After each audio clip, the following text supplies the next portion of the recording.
Season 4 of Notebook on Cities and Culture is brought to you by Daniel Murphy, Polar Inertia, a journal of nomadic and popular culture, online at polarinertia.com, and by Press Up, friendly web consultants who listen to your goals and provide solutions that make sense, online at pressupinc.com.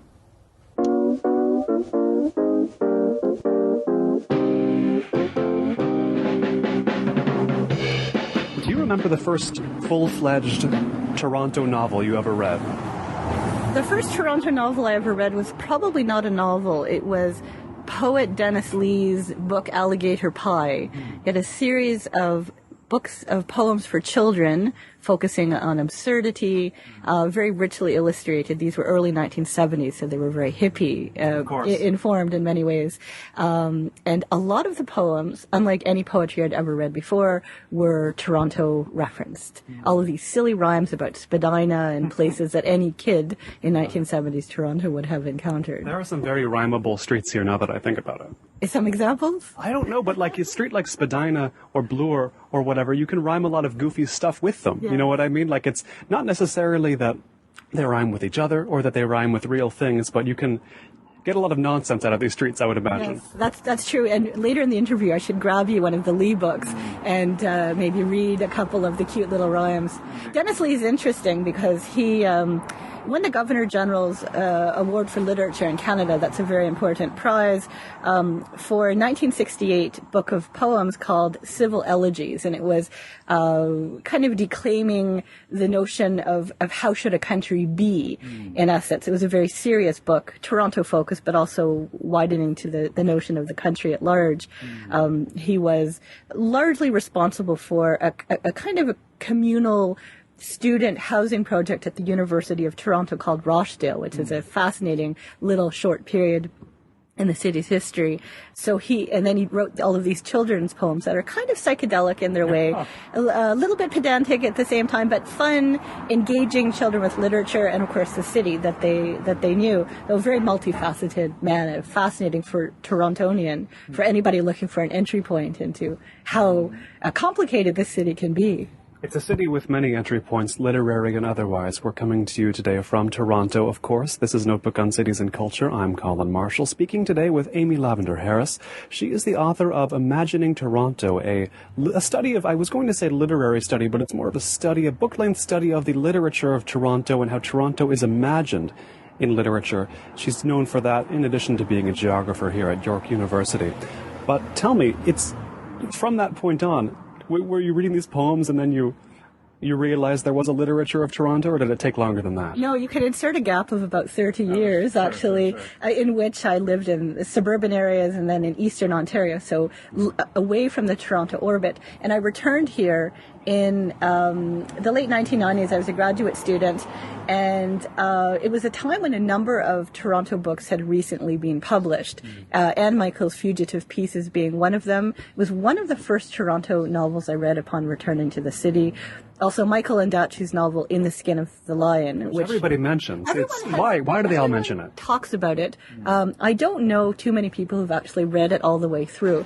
It's an important Toronto novel because it's a city-building novel. It takes two very important Toronto landmarks. One is the Prince Edward Viaduct, or the Bloor Viaduct, which now has a very well-known suicide protection barrier called the Luminous Veil. Yeah, I was walking across it and wondering how anybody could ever jump off this thing. Well, 400 people had reportedly jumped from the bridge in the preceding decades, and apparently it's considered successful, but I don't know where else people go to jump. But this isn't an interview about suicides, although they, of course, appear. There's a Bloor Bridge jumper in a Toronto short story. There's subway would-be jumpers in other stories, but that's, of course, for otherwise. But the Bloor Viaduct and, of course, the R.C. Harris water filtration plant, the Palace of Purification, which was built with public money during a period of great, economic slowdown, recession, depression, and it was another city building project.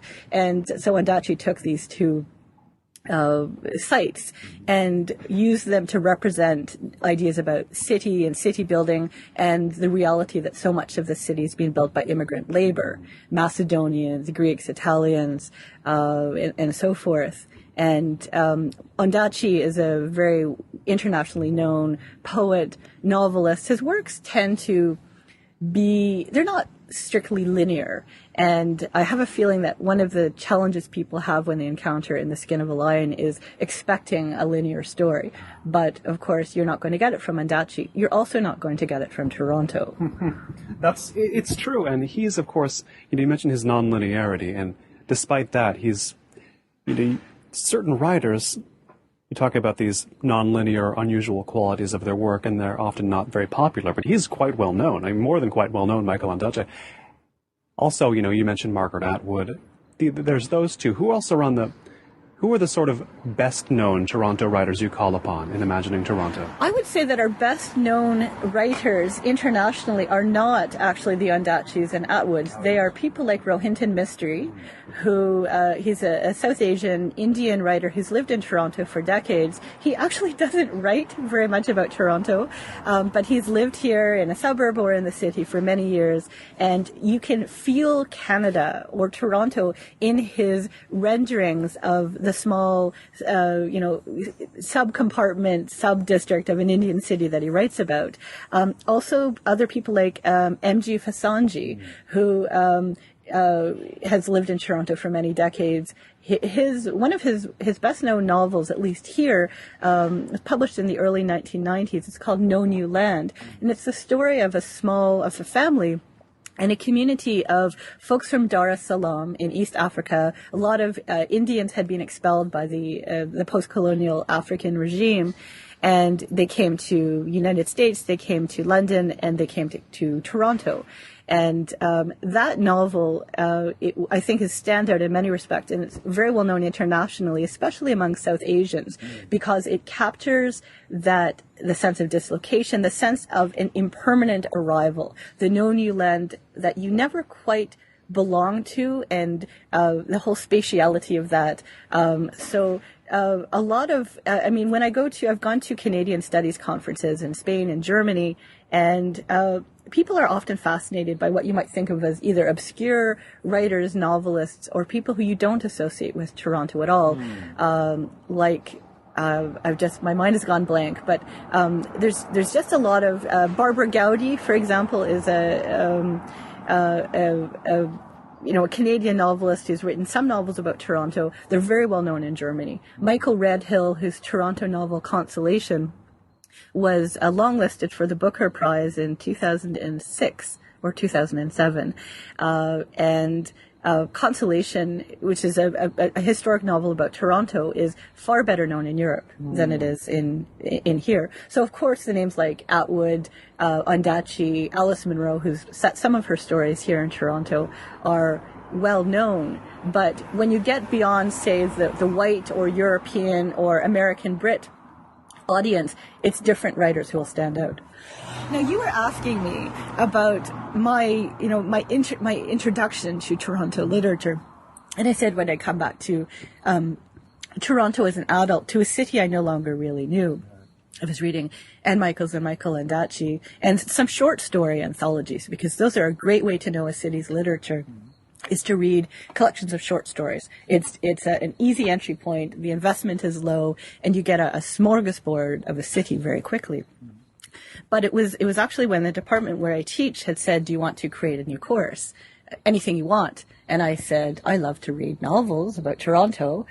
Toronto's a place. There's a connection between culture and place. It's perfect for a course. Yes. At the time, I thought, maybe I could find a dozen novels and some poems, enough to fill a half-term syllabus. And what I discovered was that there are hundreds, in fact thousands and thousands of novels and plays and memoirs and poetry anthologies and every form of literature set in the city that it's never had the sense of a mass literature that Toronto is a literary city. In fact, people have denied that it has a literature for quite a long time.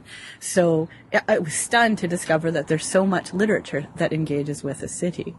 It's something that surprised me as well, and I mean, it would surprise anybody reading your book, Torontonian or non-Torontonian, that there is so much. And I wonder, before you found that out, before you discovered all that, when you'd come back to Toronto in the late 90s as a grad student, did you have for yourself a personal mission to understand the city through its literature? Was that an impulse you were following right away when you got back? It is kind of a personal fetish of mine. Wherever I go to read literature that's somehow connected to that place, everybody has different ways they get to know places. And for me, it's always through stories or narrative. It's just the big picture, looking at maps, wandering has never been my first entry point. It's always the story. And then I use the story as a kind of pseudo map. And that's how I get into a place. And I've done it with Toronto. I've done it with Kingston. I've done it with parts of Spain. That is just my own personal natural entry point. And I recommend it, actually. I know a lot of people, when they travel, they'll take a book for the plane.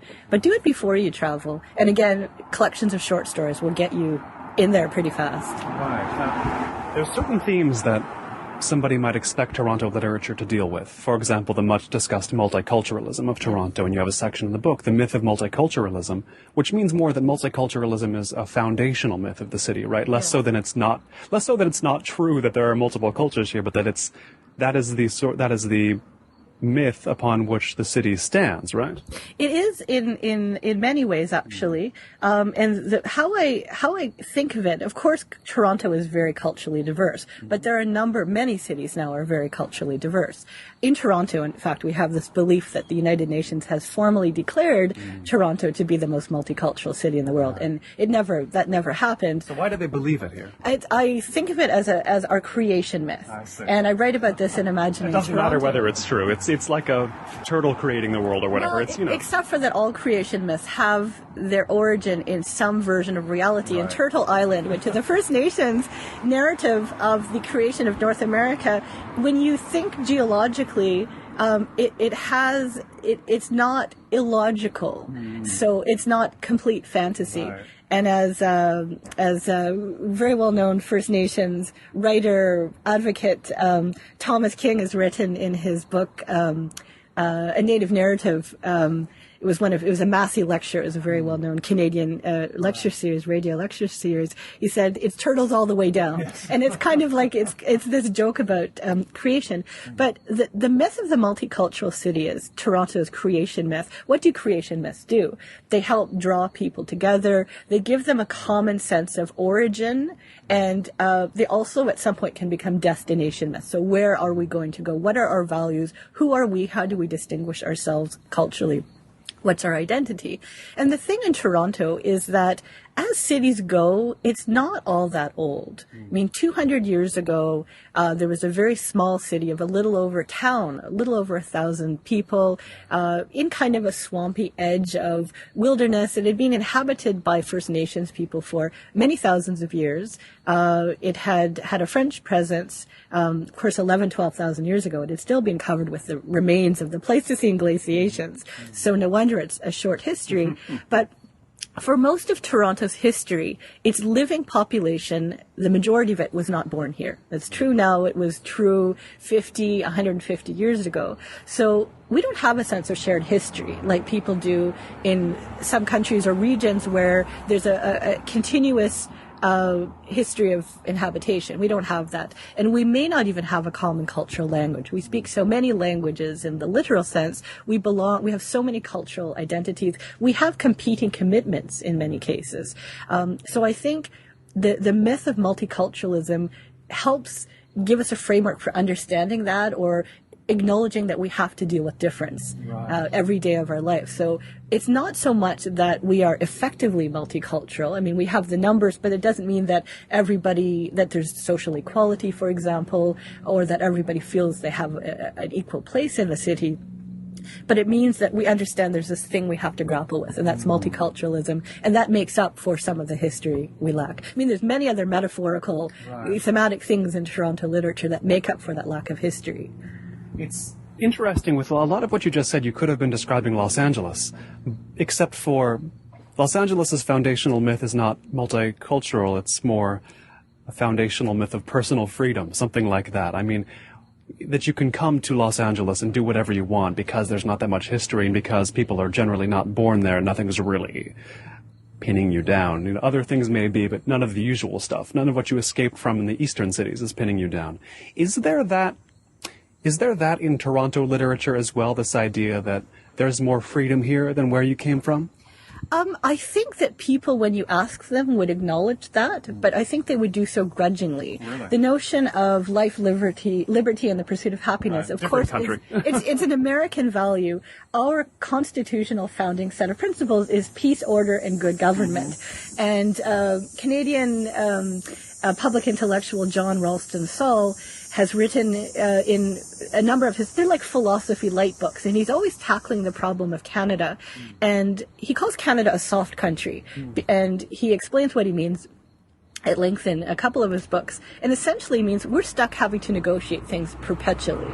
And that's the Canadian curse. I mean, we have a whole province that's never sure whether it wants to belong to the rest of the country, how we handle environmental issues, the division of powers of state between the federal government and the provinces, a little different from how folks do things in the States. But we always have to haggle these things. There will never be a resolution. The First Nations Aboriginal problem, we'll be negotiating that forever. And that's our curse, but it's also our blessing. The eternal haggle, yes. So the notion of freedom, liberty, I mean, I think it's something people take experientially for granted, but they know it's not easy, it's not simple. It's more, I think, people want to live here. A journalist had said close to a decade ago that Toronto's a place where people live, not a place where things happen, or at least not the sorts of things that make a place for a city in the imagination. And at the time I recoiled. I thought, oh, Bert, what have you said? I think you're wrong. But I've come actually to agree with him halfway in that this is a place people want to live. But that is our narrative, that sense that Toronto is a place where the stories are not grand, exciting ones. I mean, about LA, Mike Davis has written in City of Quartz and Ecology of Fear that the founding narrative of a lot of California is impending ecological disaster and other, fears of Mexicans, pouring over the border to, I don't know, pick all our fruit or whatever, to support the economy in the way that those populations, in fact, tend to do. Is, things are larger than life. And in Toronto, I think they are about life size. And the stories that really stick out here are the stories of how people are making places for themselves. Right. And you could say that makes them accessible to people for many places, but you can also read a lot more into the subtle differences that you might not see. I mean, maybe in LA it's like you belong or you don't. Are you American or are you not? I mean, hyphenation. In Canada, everybody has a hyphenated cultural identity. But after a while, the hyphens start to blur, and you just think everybody's mixed in some way, whether that's racially, culturally, ethnically, sexually, class-wise, economically, whatever. But I suspect that in the United States and in LA, those hyphens really matter.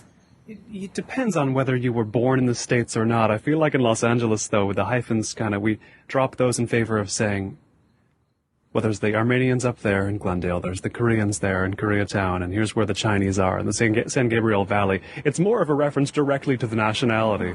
When somebody was born in America of, say, immigrant Chinese parents, I guess there is the phrase Chinese American, but we just avoid the subject, I think, at that point, because it's too complicated. Do we call... I know, actually, case in point, a friend of mine's wife is from Hong Kong, and he insists to her that she's American because she's naturalized, but came over as a teenager, and she says, no, I'm not American, I'm Chinese. How about Chinese American? Well, no, that has connotations of being born in America and being fully Americanized. So there's a lot of people in Los Angeles that you just avoid the label because nothing's going to fit. I mean, is it the same here? That's really funny you should say that. I think being Canadian and certainly being Torontonian means never having to choose. I really think that. My husband was not born in Canada. He's lived around the globe. He'd been displaced, lived in war zones, difficult places, came here in his early teens. And he said what he's always thought about Canada, when you cross the border, you used to see the customs agent, and you would say, you wouldn't talk about the cigarettes or the liquor, the duty-free, whatever is concealed in your luggage, and you'd say, I have nothing to declare. And my husband, Peter's perspective on Canada is that this is a place where people have nothing to declare. They don't want to have too much to declare. And I think that in the political, cultural sense, so many people have come to Canada, to Toronto, because they're trying to escape places where people have altogether too much to declare, where everything is a principle upon which you are prepared to live or die. And I think there can be a tremendous sense of relief in coming here because you don't have to live or die over everything all the time. And that's why one of the chief subjects of conversation when you encounter strangers in public transit or on the street or in a line is the weather, which is always something to talk about here in Toronto, or hockey. So the Toronto Maple Leafs. And everybody knows anywhere the saga of, the great team that hasn't won the big Stanley Cup in so many decades, but hope springs eternal here. And those are what we have to declare about is, perpetual optimism, but at the same time a kind of acceptance that this is kind of what it is. Right. There is, I can understand that relief at not having to leave out grand battles of principle, usually someone else's grand battles of principle with every day of your life. I wonder, in Toronto literature, is it ever represented, or how often is it represented, this idea that somebody comes here and they feel, whether they understand it or not, they feel a bit disoriented because of the lack of things to die for? Well, I think there's a sense of disorientation. Whether it's about principle or not, I don't know that I could answer that in a simple manner. I mean, it's not that we all get along here. I don't want to suggest that Torontonians are happy together all the time and that there's perfect cultural harmony. Although, of course, the narrative of multiculturalism, which is a very strong Canadian value, it's not all that straightforward. And in Toronto fiction, there are so many novels. I would invoke immediately Austin Clarke, who's a Barbadian Toronto novelist. He's written about Barbadians in Toronto for 50 years or more, about 50 years now. And the sense of stagnancy, of being stuck, of never being able to belong to the same echelons or classes of elite white Torontonians. I mean, that appears, Dion Brand, whose wonderful Toronto novel, What We All Long For. I think anybody from any culturally diverse city, and people from LA, in fact, I would particularly recommend reading it. It's so beautifully written. Her collection of poems, Thirsty, that tackles race and difference and the reality that we don't all get along so easily.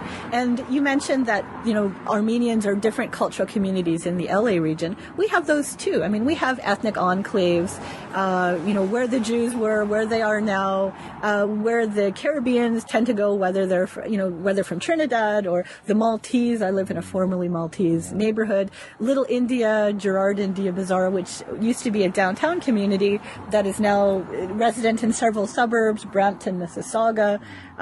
We have 6 Chinatowns. Some people say that ethnic enclaves are evidence that multiculturalism doesn't work.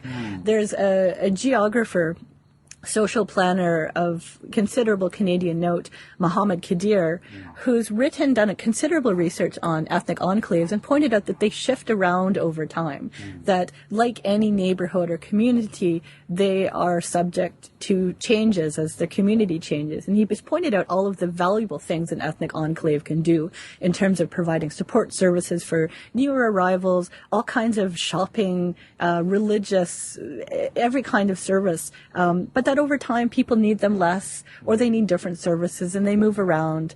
So they have a value, but they're not permanent or etched. And somebody who'd come to Toronto 40 years ago and said, this is where, say, the Eastern Europeans are, partly in my neighborhood, well, they're not here anymore. I mean, they've integrated or moved, or that kind of stuff shifts.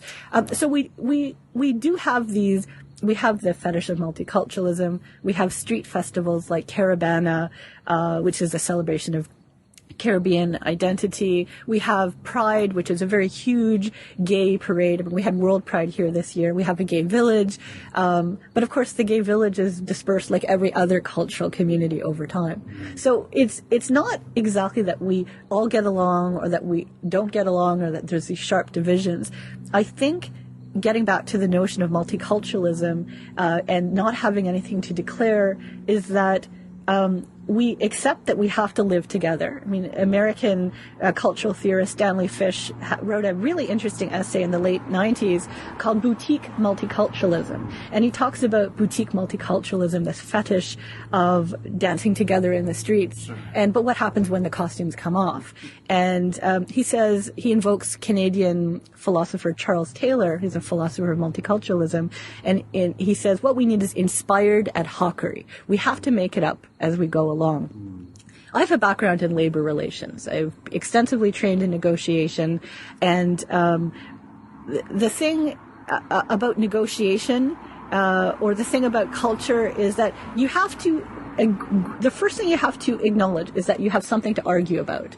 And that's true of culture too, is how can you learn to argue about it without killing each other?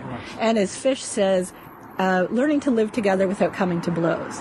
And I think the best thing that Toronto could do, that I think the literature tries to do, I think it sets a very good model for folks in the city at large or in the world at large, is how do you negotiate problems? And I think a novel like, say, Dion Brand or Austin Clarke is they get us to admit things we wouldn't admit face to face. They say, I'm uncomfortable sitting beside somebody on the subway or a bus who is very culturally different from me. We would never admit that in person. I mean, none of us have any racist views at all. I mean, of course not. We're way beyond that. But if we read a novel, we can kind of admit our discomfort with each other. And I think the great strength of multiculturalism is this admission. And it gives rise to something I always think of as tolerance. I mean, in Canada, we want full acceptance of each other. We have to be happy living together. But I think a lower standard is what we can handle, and I would say this is a model for global stuff. It's not like Israelis and Palestinians are going to be happy together, but can you find a way to tolerate each other? And I would say the same in many of, ethnic enclaves, United States and Mexico, and the border issues is, where's room for tolerance? You don't have to like each other, but how can you tolerate each other? And in Toronto, where we are thrown together as representatives of so many global conflicts, we sit together in the same classrooms, on the same buses. It's tolerance, that uncomfortable dwelling together that I think that we can do best. And I would say the literature helps us do that. And despite the sort of conflicts that can arise out of that, or the feelings of disorientation or discomfort, Toronto would seem to have much to offer. It's certainly, it has much more to offer than, it's not like everything is counteracted by by the conflicts you can get into, or by the feelings of discomfort somebody can have on the subway. Given how much Toronto has to offer, why is there a literary and social seemingly tradition of hating Toronto? That's kind of funny you should ask that. One of the things I do first in the Imagining Toronto book is I kind of inventory this history of hating Toronto. And I have a feeling, my suspicion is that we look elsewhere. We see other cities and we think we need to be like them. It's the world-class fetish, and Toronto is obsessed with being world-class. And as I tend to say to people that I believe Toronto will finally have achieved world-class status when it stops talking about it. Mm-hmm. A good example, I would say, is the CN Tower, built in the early 1970s, finished around 1976, the tallest tower in the world. And the Guinness Book of World Records had reserved a category for the CN Tower for a number of years after it was, in fact, no longer the world's tallest freestanding structure. Whatever, tower, it's actually now fifth and falling. And the Burj Khalifa in Dubai for a time was the particular building that had supplanted the CN Tower. The thing about Dubai is that it's a lot like Toronto. It's a very new city. It's an ascendant global city. It wants to be world-class very desperately. You could say that Dubai actually may have the edge, given its location and the resources that and monies that flow through it. But when the CN Tower was finally supplanted, people would ask this question: should we feel bad that the CN Tower is no longer the tallest tower in the world? And I think the sense that people came to was that you know what? We needed it to be the world's tallest tower for a while. Right. But we've grown beyond that a little bit. So we can afford to let some other city, I mean... We're not so insecure we need to rebuild the CN Tower. So in the Middle East and Asia, I mean, those cities need that sense of identity, that sense of power, and we don't. And I think that the self-hatred, as well as the amnesia about culture that we produce here, the idea that it has to be more important because it is from some other city. I think we're gradually outgrowing that. And so the hating Toronto, I think, is starting to become a little bit less. I see it as a parochial kind of expression of fears of not mattering. So therefore we will show that we don't care about our not mattering by attacking ourselves. Sure. I mean, this is another strong parallel with Los Angeles. There's that tradition of Angelenos hating it or other Americans hating it. Same with New York. I mean, there's been a lot of the sort of America hates New York, and I take it you have something to add to that. I do, because the most hated structure in New York for 2 decades was the World Trade Center, an architectural atrocity, and it was modernist brutalism at its worst. And New Yorkers hated it, the wind tunnels, the ugliness, that it stood above the landscape, the horizon. But after September 11th, when the towers fell down and were knocked over, and all of the terror that followed, and shifts in policy and so forth, there was a painting that I've seen around since then, and it's a very poignant image of the skyline of Manhattan and that gap in the sky, but in the water, you see the shadow of the 2 towers and that sense of poignancy. I mean, American poet Mark Strand has a poem called The Next Time, and he says, among many other things, if only we knew how long the ruins would last, we would never complain. And I think, hating a place takes a different shape when you are confronted with its annihilation. Right. And maybe people feel they can afford to hate Los Angeles or Toronto because it's always going to be there. There's a comfort to both places. The things you hate about them are so familiar. You're so used to them. You will miss them when you're away from them. Right. There's the tradition of hatred, and then there's the world-class city anxiety that you mentioned, which is also, I mean, I read a lot about Los Angeles as you read about Toronto, and for a while there, decades and decades, there was this sense like, are we a world-class city? How do we get to be one? A world-class city, when will we get museum, concert hall, X, Y, or Z? When will we get the subway? Then we'll be a world-class city. They did somewhere along the line stop talking about that. So something was achieved in Los Angeles. You say Toronto, is that's still to come? It's coming in Toronto. I think it's happening. You hear less of it, maybe because our soon-to-be ex-mayor became such an international sensation over what local people think are rather embarrassing, behaviors. Saul Bellow, who's a Canadian-American novelist, most Americans have read or heard of some of his works. He has a novel called Falling Man. I think that's the title. I read it many years ago. And in it, a young man who's struggling for his identity ends up going to California.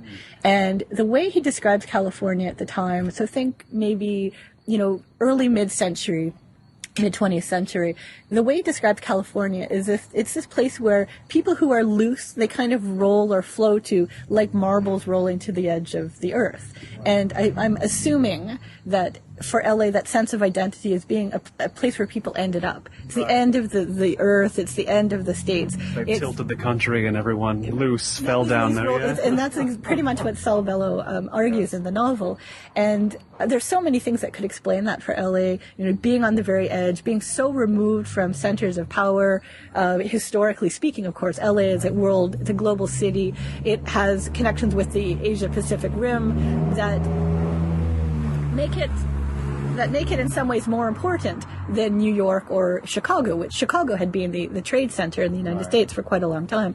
In the case of Toronto, we are a global city in the sense that we have a lot of banking, commerce, legal, those financial services here. But I think Toronto as a global city is always really going to be a place where people live, where people they invest their money. I mean, international money in property investment here is a huge thing. So there are so many condo buildings and office towers that are owned by international money because Canada is now a safe place to put it. And what safer place to put it than Toronto? Right, yeah. So we are a different kind of world-class city emerging. Whether Torontonians are going to feel that way, I think we're starting not to care anymore because we do something a little bit differently. It also leads to another parallel. I mean, I'll put it this way. We're here on your block, in your home, on the second story, overlooking the street. It's a very attractive street. I don't think anybody could call this street ugly. Why do people call Toronto ugly so much? I mean, it happens in Los Angeles too, where no one part looks ugly to me, yet people describe the whole as ugly. And it's a huge part of your book. Why this accusation? That's a funny thing, and it mystifies me why people would say Toronto's ugly. Part of it's the self-hating fetish. Part of it reflects a sense of longing for other cities that people visit or may be from that have that history in the old architecture. And Toronto's architecture is somewhat banal. I mean, my home was built in around 1910. It's a very classic Toronto style called the Bay and Gable, except for most of the Bay and Gable houses are not those Victorian kind of mathematically symmetrical houses. They were built just before the First World War. They were the suburbs, in fact, of that era. And a lot of them look the same, although they've been modified, of course, in the ensuing century. But they are bland, comfortable houses. I mean, Margaret Atwood had described them as malevolent and judging, with all of their porch columns like kind of overgrown mushrooms, toadstools, and of course the twitch of the lace curtain. And for a lot of its history, Toronto was very Protestant, Anglican, white. Even to be Catholic was to be suspect in Toronto. Wow. So I think when people say ugly, they may mean bland, boring, predictable. But again, like Toronto, that may reflect this is where people can live. I mean, the city has grown very rapidly at various points in its history. So you slap up a bunch of houses that for a while are always going to look the same. 100 years ago, there's 3 or 4 models of house on my street, all built in that same period about 100 years ago. But now it's quite lovely. It's not architecturally interesting exactly. So many of our office buildings built prior to around the Second World War, they've been replaced. We don't have that sense of historical preservation. Literary scholar Jermaine Workington has called this an amnesia, with this tendency to destroy and rebuild, as she says. And she sees it in the sense of this desire to be world class. It has to be bigger. When Donald Trump was building a tower here in Toronto, everyone was kind of breathless at the possibility. But at the same time, they wanted to attack Trump and say his tower was ugly. And I believe it's actually been a bit of an economic disaster for Trump, because sometimes you misgauge things. People don't always want flashy. We do have some spectacular architecture. The Royal Ontario Museum, which is this melding of an early 20th century traditional stone brick building with this Daniel Libeskind crystal. And some people love it and some people hate it, but everybody has an opinion about it. And to me, if everybody thinks about architecture, then it is successful. And you cannot call it so simple as ugly.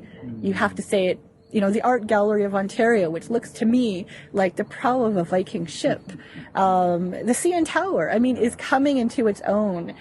Some of the downtown hotels, the Park Plaza, whatever it's called, now Union Station, which is undergoing a big revitalization, but also, the suburbs that have been built since the 1970s, all those ticky-tacky pressboard houses with brick facades, which are the same in any suburb of North America wide.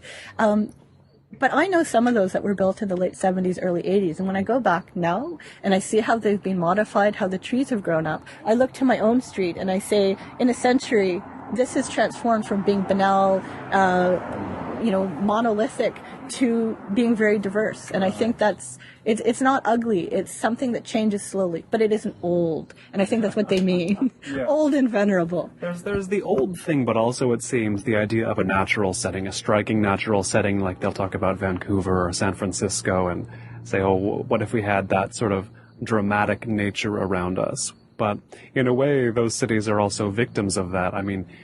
Toronto hasn't been touristified in the way San Francisco has, and it's if if you're talking about cities that feel entirely new, Vancouver feels like it was built sort of the other day. You know what I mean? Vancouver was actually the oldest buildings in Vancouver are no older than my home, and the oldest buildings in Toronto, I think there's remains of the old French fort, so 1760, 1750 ish. But of course, that's not old.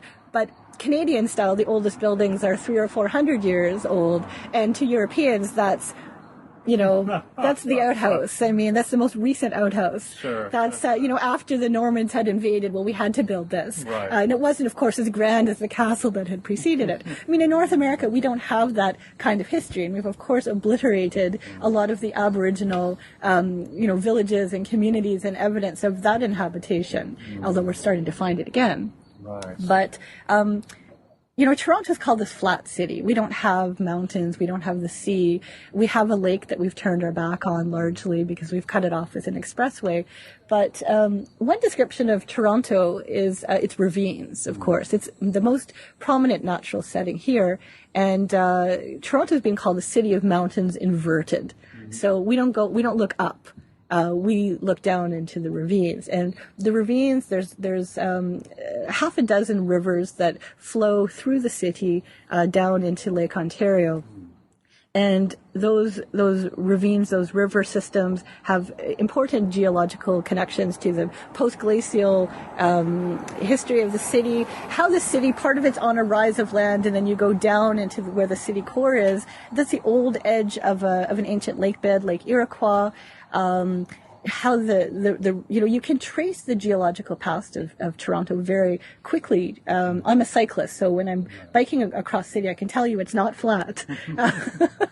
But I was actually doing a talk very recently about the role of the ravines in the city's imagination, and I described them as they're a repository for memory. And getting back to this notion that we lack a shared history or maybe a common cultural language, we can go into the ravines and access something old, access something history, access time in a way we cannot through buildings so much or culture. And many people have written about the ravines very beautifully. Anne Michaels in her novel Fugitive Pieces comes to mind right away for describing it's two recent immigrants. They've survived the Holocaust. They're Greek. A young man, Jacob, and his elderly rescuer, Athos, who's a geographer. They spend a lot of time wandering through the ravines, and they describe descending 150 million years into the dark, deciduous silence of the ravines, into these sunken rooms of green sunlight, and then like Ondaatje, resurfacing half a city away. And they've both survived, trauma and terror. And Athos remarks to young Jacob, 1 foot of limestone deposited each precious inch over 25,000 years. And if you look at the layers of limestone, or you can access ancient sedimentary fossils in some of the river valleys here, it compresses human history, including its horrors, into a seam that you can almost not see. Wow. And that's our access to both nature and history and meaning. And it's hard to overstate the importance of the ravines here. They function in so many ways. I mean, they're beautiful parks. They're places people jog or walk their dogs. There's, of course, all these narratives in which bodies litter the ravines. They don't actually in practice. The history of the police blotter sheet is not so much focused on the ravines. But also, because our ravines have been protected, because there was a major hurricane that passed through here 70 years ago, this coming October, Hurricane Hazel, and it had washed away some houses. It was such a devastating flood for this otherwise, meteorologically innocuous area, that it led to the creation of all of these environmental protection policies that the whole province, and particularly the city, has. You can't build on a floodplain anymore. So they've been preserved in more or less natural state. I mean, what natural is, of course, another conversation.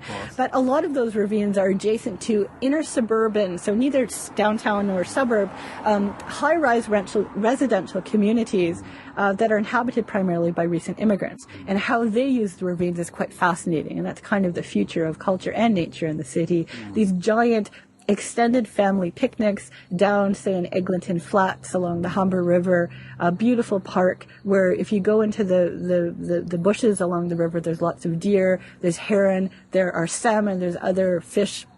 So there's been a return to nature, but there's also the sense of this is a space anybody can access, including for a massive family, get-together picnic every weekend in the park. This sense of how people regard the ravines, that seems like something you can pick up from certain branches of Toronto literature, but what are the clearest ways in which Toronto literature works as sort of an inadvertent documentary of Toronto? Because of course they're going to put bodies in the ravines that weren't there occasionally. They're going to make stories, but what can you see most clearly? How do I put it? What can you most clearly learn from Toronto fiction in terms of how it inadvertently reveals what's real about Toronto? That's a great question. And I'm going to invoke Michael Ondaatje in this novel everybody's heard of but no one's read, In the Skin of a Lion. It's his only Toronto novel, incidentally. It's the only Ondaatje that people talk about here. Of course, he's written many other novels and issued poetry collections. But early in The Skin of the Lion, one of the protagonists observes, before the real city could be seen, it had to be imagined, the way rumors and tall tales were a kind of charting. And in a sense, you cannot know a place until you have a story about it, or a collection of stories about it. Travel writer Jonathan Raban, you've probably read or encountered his book Soft Cities, a classic of the 70s, but really kind of an immortal book. And he says, the city as we imagine it, the city of dream and myth and nightmare, is as real and perhaps more real than the city you encounter on maps and, sociological treatises and stuff like that. So the real city is the story, the collection of stories we tell about it.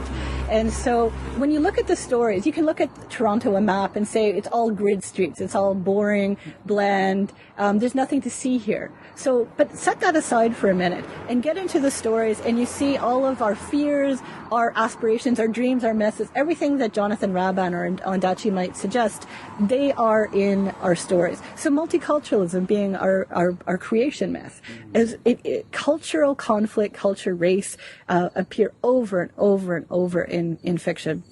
The ravines, as the repository of our memory, the projection of our fears, our sense of solace. Composer Glenn Gould lived in Toronto, notorious recluse. He hosted this television series called Cities. There was a Toronto episode in the late 70s, and he said, quite famously, knowing that I could walk 17 miles in a ravine through the center of the city, to the center of Toronto, and never see the city is of some solace. So that sense of escape. So the ravines mean all of these things. Toronto is also known as a city of neighborhoods. And so there are so many novels that are set in particular communities, whether those are cultural or locational. And if you read them over time, like my neighborhood doesn't actually have a lot of novels set in it. I live in the Junction. It's in the West End. 100 years ago, it was all slaughterhouses and railway kind of connections. And but there's a few novels, and they'll play with that sense of shifting from industrial to residential to now it's very arty, hipster kind of community. But the idea of suburbia, suburbs are a very big part of Toronto's spatial and cultural identity. But suburbs here are very different from what the normal American model. The inner and outer suburbs are now culturally and socioeconomically more diverse than the central city. You see that in voting patterns very sharply. It's kind of divided. So we look at suburbs. You look at any of our stories about how people work, so how class is expressed, sexuality. Toronto has a very large and vibrant gay community, but it doesn't exist in the gay ghetto as it once was. But it had a necessary function. Anything that we are preoccupied with will show up in our stories, and those stories are how we access, how we think about the city, how we dwell in it.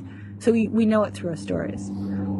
Is there more Toronto literature from the past decade or so than there's been in, say, the 20 years previous? Is it accelerating? The the production of Toronto literature?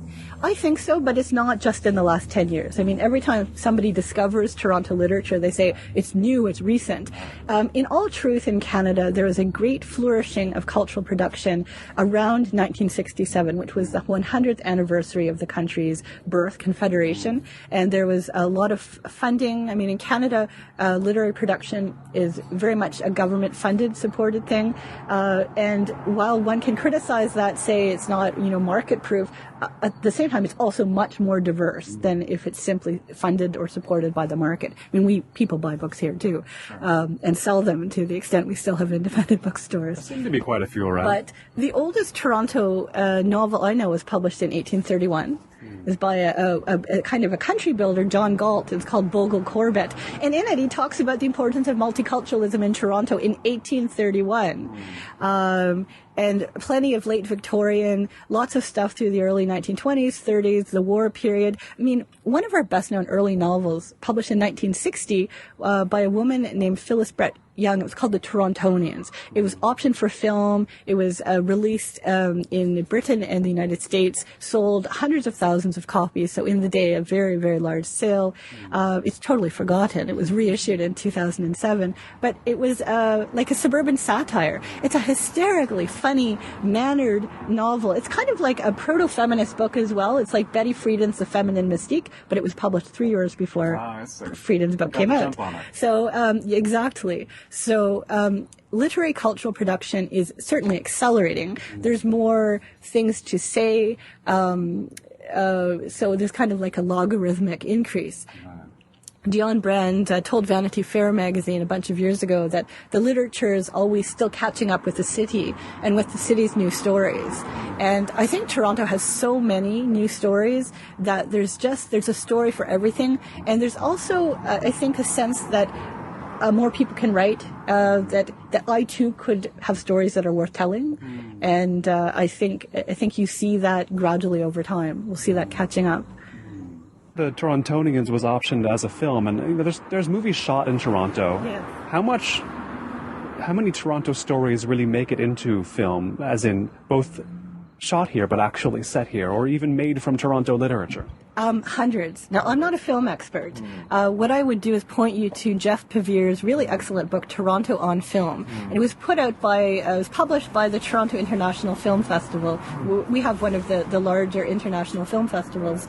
Of course, we've had lots of films shot here. Toronto has stood in for Chicago and New York more times than LA sometimes, actually, than anybody could count.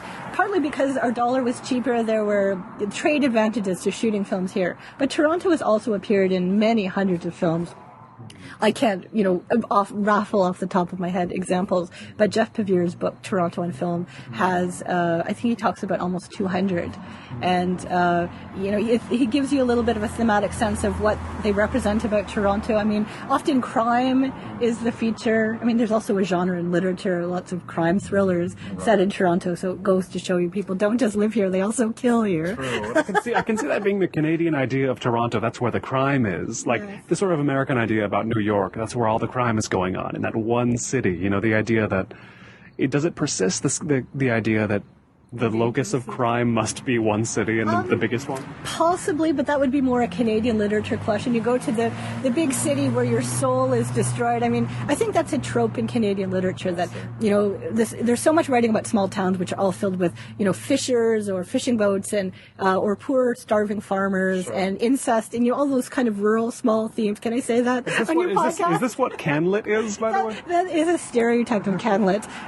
But of course, Canada is a very urban country and almost always has been. Right. But there was this notion in Canadian literature that to go to the city is to lose your soul. Yeah, it's confusing to me because, Canada has fewer people than California, but it surprises me every time I think about that because California often seems essentially uninhabited outside a couple major cities. Canada, of course, has vast spaces where there's not many people, but I've always felt like Canada is somehow the more urban country, perhaps because of the more urban population. Like, it seems like an urban country that is convinced that it is somehow its soul is rural. I don't know. That's a really, I think, astute observation. Canada is an urban country. We've been one of the most urban countries in the world for many decades. And in fact, arguably in the 18th and 19th century, we were more urban than, say, England and France, because where did people go when they were settling? Of course, there were farmers and all of the colonial period, but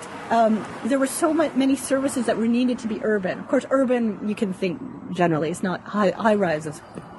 But Canada's population is, of course, mostly along the U.S. border. Right. But even where it's not, I mean, major cities like Calgary and in Alberta, which are several hours drive north, or Montreal, which incidentally is close to the border, Vancouver, which is close to the border, is our population is like nodes.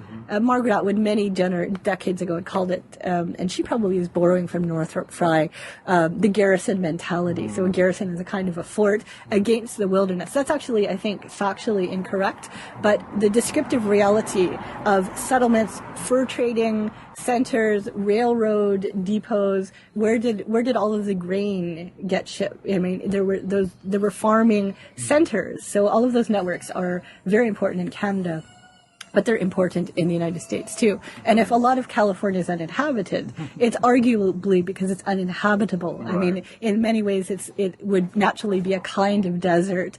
And of course, much of Canada is, practically speaking, uninhabitable too. It's tundra, it's boreal forest, it is in fact Arctic. So. I mean, people made it up to Yellowknife.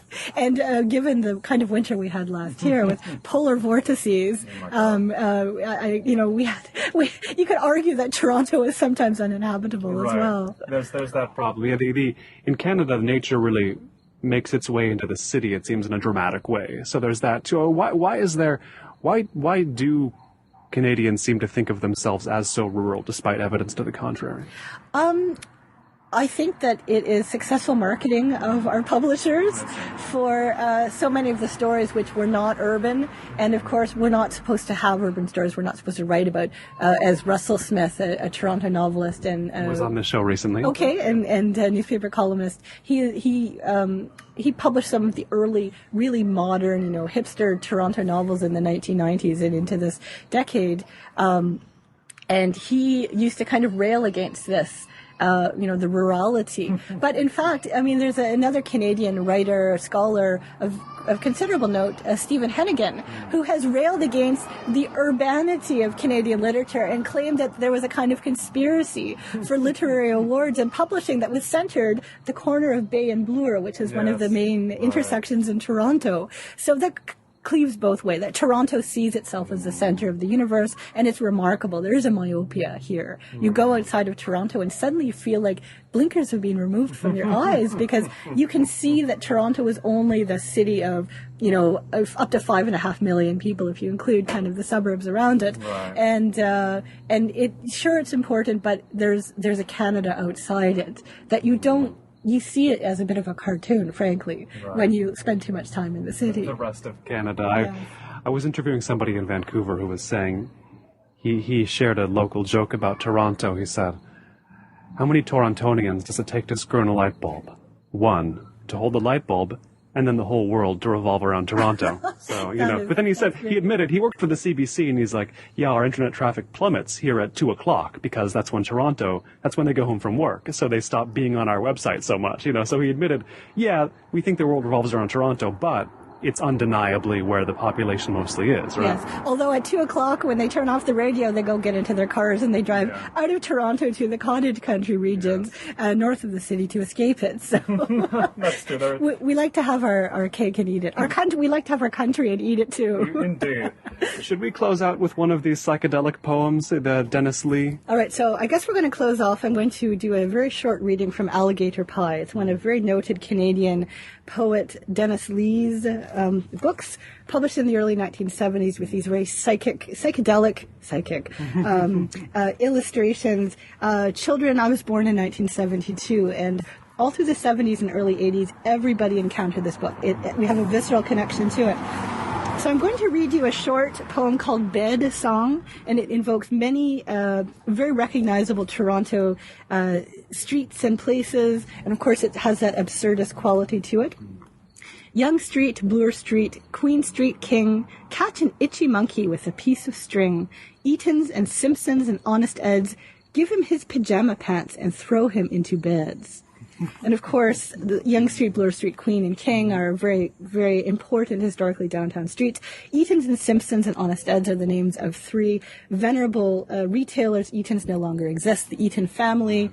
We have the Eaton Center, although of course there's no Eaton. Simpson's was folded into some. Maybe Eaton's bought it. I don't recall. Honest Ed's is a very important landmark, like a junk store, a discount retailer like Walmart before there was Walmart. It's the first thing I saw coming out of the subway in Toronto. It's the corner of Bathurst and Bloor. Glittering lights. Honest Ed he was a Jewish Torontonian. He started this small business, and he turned it into a very huge cultural institution. Honest Ed's, where all of the immigrants, whether they were from internationally or like my parents from rural Canada, come to the big city with nothing. You go to Honest Ed's to supply yourself. Yes. All of the marquees and the glittering lights. But he also became a theater impresario. He almost single-handedly preserved blocks of downtown that were going to be raised for high-rises. Honest Ed's actually is going to be closed in another year. So get to Toronto while you can and come and experience Honest Ed's. It will probably become another condo tower. I'm glad I'll get to go in while I'm here. It may be my only chance. It's really a fascinating place, but also, like other places in Toronto, sometimes they disappear not because we forget our past, but because our past is past. And the city is not a museum. It's time to move on. And maybe Honest Ed's belongs to that category. And in fact, Anne Michaels kind of addresses this in her novel Fugitive Pieces. Young Jacob and Athos, who like to wander through the ravines, like to emerge from the ravines in this one place above the Don Valley Brickworks, which is what supplied the bricks for many of the Toronto houses, including mine, built in the 20th century. And they would emerge in front of the then Lieutenant Governor's mansion, a very beautiful estate with a wonderful garden overlooking the ravine. One day they come to the top and it's gone, as Michaels writes, as if an eraser had rubbed out its place against the sky. And Athos asks, he's shaken, and he says to young Jacob, "Kumbaras, how do I know we're in the right place?" And Jacob, who by this point is a Torontonian, says, "How do I know we're in the right place? I know we're in the right place because it's gone." Wow. And that is a feature of a changing city. It's this tension always between continuity and change, and the necessary letting go without hopefully forgetting all of the past. It's as you grow, as you shift, there is this movement, and you certainly see flows in Toronto.